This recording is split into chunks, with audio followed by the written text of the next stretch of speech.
समय का महत्व। ये स्टोरी उन लोगों के लिए है जो अपनी जिंदगी में समय का सही तरह से उपयोग नहीं करते हैं। समय का महत्व समझना बेहद जरूरी होता है। जिंदगी में हमें जो हासिल करना होता है वो हमें सही वक्त पर हासिल कर लेना चाहिए, क्योंकि जिंदगी मौके कम और धोखे ज्यादा देती है।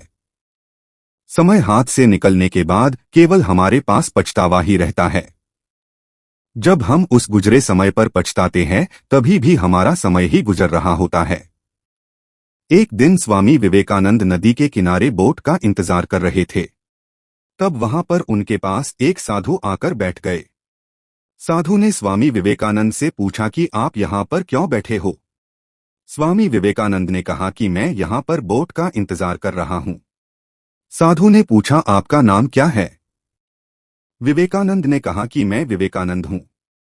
साधु चौंक गए और कहने लगे कि आप सच में वो महान स्वामी विवेकानंद हैं। विवेकानंद ने कहा कि हाँ, मैं ही स्वामी विवेकानंद हूँ। साधु ने विवेकानंद के कहा कि तो फिर आप यहाँ पर क्यों बैठे हो? और इतना कहते ही साधु पानी पर चलने लगे। साधु ने पानी पर चलते हुए स्वामी विवेकानंद से कहा कि देखो, मैं पानी पर चल सकता हूँ, क्या आप नहीं चल सकते हो? स्वामी विवेकानंद ने उसका उत्तर नहीं दिया। कुछ देर बाद बोट आ गई और स्वामी विवेकानंद ने उस साधु से कहा कि आप भी चलिए मेरे साथ उस पार बोट में। साधु बिना कुछ सोचे तुरंत विवेकानंद के साथ बोट में बैठ गए। स्वामी विवेकानंद ने उस पार पहुंचते ही बोट का भाड़ा दिया, सिर्फ 1 रुपए। विवेकानंद ने बड़े ही विनम्र से साधु से पूछा कि आपने ये अद्भुत विद्या प्राप्त करने में कितना समय गुजार लिया?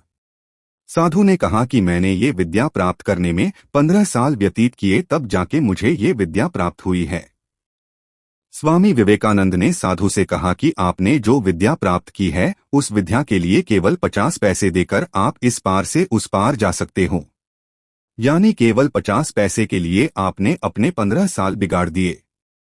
स्वामी विवेकानंद का कहने का तात्पर्य सिर्फ यही था कि हमें समय का सदुपयोग करना चाहिए।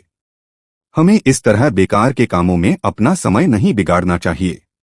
अगर आपको हमारी स्टोरी अच्छी लगी हो तो अपने फ्रेंड्स के साथ भी शेयर कीजिए और कमेंट में बताइए कि कैसी लगी आपको ये स्टोरी।